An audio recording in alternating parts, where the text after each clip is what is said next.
സുഹൃത്തുക്കളെ, ഇന്നത്തെ വീഡിയോയിൽ ഉൾപ്പെടുത്തിയിട്ടുള്ളത് ആദവനാട് പഞ്ചായത്തിൽപ്പെട്ട വെട്ടിച്ചിറയുടെയും പൂളമംഗലത്തിൻ്റെയും ഇടയിലുള്ള പ്രകൃതി രമണീയമായ ഒരു സ്ഥലമാണ് നിങ്ങളെ കാണിക്കുന്നത്.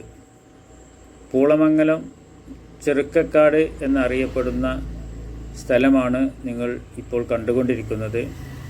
ഇത് ഫോറസ്റ്റ് ഏരിയയോ അല്ലെങ്കിൽ ഒരു ടൂറിസ്റ്റ് പ്ലേസോ ഒന്നുമല്ല.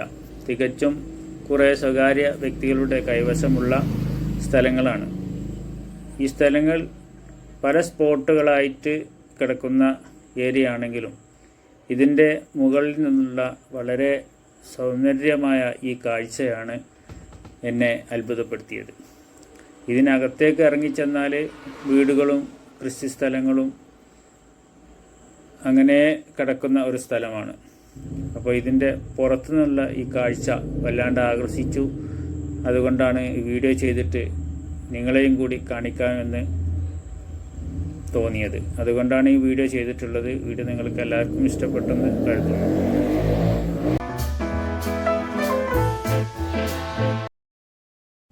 പൂളമംഗലം ഭാഗത്ത് നിന്നുള്ള കാഴ്ച നിങ്ങൾ കാണുന്നത്. പൂളമംഗലം ഭാഗത്ത് നിന്ന് നമ്മൾ ഇത് റെക്കോർഡ് ചെയ്യുമ്പോൾ ഇപ്പോൾ നമ്മൾക്ക് കാണാൻ കഴിയുന്നത് ഗുൽമിനാർ, അതിൻ്റെ പുറത്ത് ആർദ്രം ഹോസ്പിറ്റൽ, അതൊക്കെയാണ് ഇവിടെ നിന്ന് അങ്ങോട്ട് നോക്കുമ്പോൾ കാണാൻ കഴിയുന്നത്.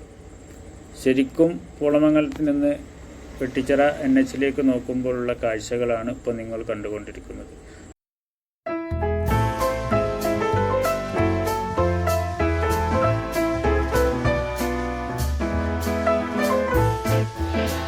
ഇപ്പോൾ കാണുന്നത് വെട്ടിച്ചിറയിൽ നിന്ന് പൂളമംഗലം ഭാഗത്തേക്ക് നോക്കുമ്പോൾ ഉള്ള കാഴ്ചകളാണ്.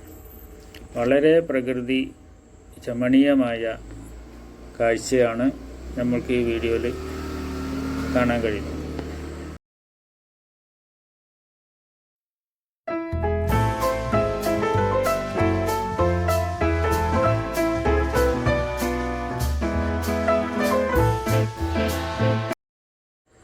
വെട്ടിച്ചിറ ടൗണിൽ നിന്നുള്ള മഴവെള്ളമെല്ലാം ഒലിച്ച് വന്ന് ചേരുന്ന സ്ഥലമാണ് ചെറുക്കക്കാടിൻ്റെ ഈ ഒരു ഭാഗം. ആ ഭാഗമാണ് നിങ്ങൾ കണ്ടുകൊണ്ടിരിക്കുന്നത്. ഈ ഭാഗത്താണ് വെട്ടിച്ചിറ ടൗണിൽ നിന്നുള്ള എല്ലാ മഴവെള്ളവും എത്തിച്ചേരുന്നത്. ഇപ്പം മഴ പെയ്യാത്തൊരു സമയത്തായതുകൊണ്ടാണ് നിങ്ങൾക്ക് കാണാൻ കഴിയാത്തത്. മഴ പെയ്യുന്ന സമയത്ത് ഇവിടെ ശരിക്കും വെള്ളം വന്ന് ചാടുന്നതായിട്ട് നമുക്ക് കാണാൻ കഴിയും. ഇപ്പം ഞാൻ നേരത്തെ പറഞ്ഞതുപോലെ തന്നെ ഇങ്ങനെ സ്പോട്ടുകളായിട്ട് തിരിച്ച ഈ സ്ഥലത്ത് ഇങ്ങനെ ഓരോരുത്തർ കണ്ടില്ലേ, ഇവിടെ മതിലൊക്കെ കെട്ടി കമ്പിവേലി എല്ലാം വെച്ച് വഴിയും കാര്യങ്ങളൊക്കെ ഉണ്ടാക്കിയിട്ടുണ്ട്. ഇതിനിടയിലേക്കൊക്കെ ഇറങ്ങി ചെല്ലുമ്പോൾ നമ്മൾക്ക് കാണാൻ നല്ല രസമാണ്. ഉണ്ടായി ഇതിൻ്റെ നമ്മൾ പുറത്തുനിന്ന് കണ്ട കാഴ്ചൻ്റെ അകത്താണ് ഇപ്പോൾ ഉള്ളത്. പിന്നെ അകത്തേക്ക് വരുമ്പോൾ ഉള്ള കാഴ്ചകൾ ഇങ്ങനെയൊക്കെയാണ്. ഈ വീഡിയോ ഇവിടെ അവസാനിപ്പിക്കുകയാണ്. മറ്റൊരു വീഡിയോയുമായി വീണ്ടും വരുന്നതാണ്. എല്ലാവർക്കും നമസ്കാരം.